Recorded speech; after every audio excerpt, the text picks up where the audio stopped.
53 বছর পার হয়েছে। সবচেয়ে দুর্বল জায়গা যদি কোনোটা থাকে সেটা আমাদের শিক্ষা ব্যবস্থা। দুইবার এই গণতন্ত্র নিহত হয়েছে। একবার হয়েছে 1975 সালের স্বাধীনতার পরে, আরেকবার হয়েছে 2012 সালের পরে, যখন কেয়ারটেকার গভর্নমেন্টকে ধ্বংস করা হয়। বাংলাদেশের বাজেটে জিডিপির মাত্র 5% শিক্ষার জন্য দেওয়া হয়। দুর্ভাগ্য আমাদের, 53 বছর পার হয়েছে। সবচেয়ে দুর্বল জায়গা যদি কোনোটা থাকে সেটা আমাদের শিক্ষা ব্যবস্থা। বলতে এতটুকু দ্বিধা নেই যে আজকের শিক্ষা ব্যবস্থা সম্পূর্ণ ভেঙে পড়েছে। বিভিন্ন রকম পরীক্ষা নিরীক্ষা, বিভিন্ন রকম দুর্নীতি, চক্রান্তের বেড়া জালে শিক্ষা ব্যবস্থাকে অত্যন্ত পরিকল্পিতভাবে ধ্বংস করা হয়েছে।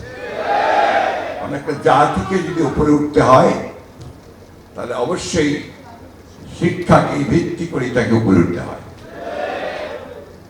জ্ঞানের কোনো বিকল্প নেই, কোনো বিকল্প নেই। আর সেই জ্ঞান একমাত্র আসে শিক্ষা থেকে।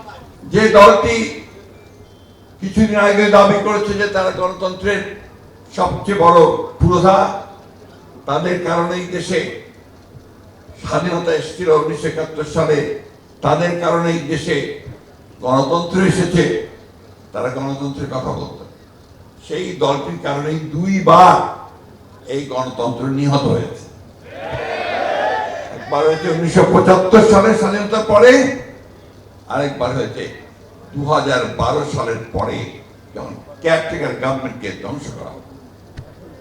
তারপর থেকেই পরিকল্পিতভাবে এই দেশে যেন গণতন্ত্র বিকশিত হতে না পারে, গণতন্ত্র যেন চর্চা না হতে পারে, জনগণের শাসন যেন না থাকে, মানুষ যেন তার অধিকার প্রয়োগ করতে না পারে, মৌলিক অধিকারগুলো যেন ভোগ করতে না পারে, সেই বিষয়গুলোতে তারা নিশ্চিত করার চেষ্টা করেছে।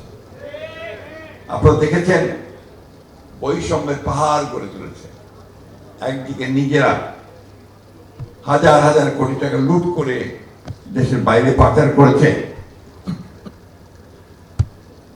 অন্যদিকে আমাদের সাধারণ মানুষ তারা দুবেলা দুমুঠো খেতে পায়। আমাদের শিক্ষকেরা তারা তাদের পরিবারকে সঠিকভাবে একটা ভালো কাপড় কিনে দিতে পারে, এই একটা অবস্থা তারা তৈরি করেছে। 50 বছরের ওয়ারেন্টি আর বাহারি ডিজাইনের মুস্তফা ইউপিভিসি ডোর, কাটিয়ে দিন নিশ্চিন্তে 50 বছর। Mustafa uPVC door, excellence with durability. বাংলাদেশের বাজেটে জিডিপির মাত্র 5% শিক্ষার জন্য দেওয়া হয়। মাত্র 5% জিডিপির জন্য দেওয়া হয়। জিডিপি থেকে শিক্ষার জন্য বরাদ্দ করা। আজকে দাবি উঠেছে আপনাদের কাছ থেকে, আমি মনে করি অত্যন্ত ন্যায়সঙ্গত দাবি, যে শিক্ষাকে জাতীয়করণ করতে হবে। জাতীয়করণ করলেই সমস্যার সমাধান হয়ে যাবে? হবে না।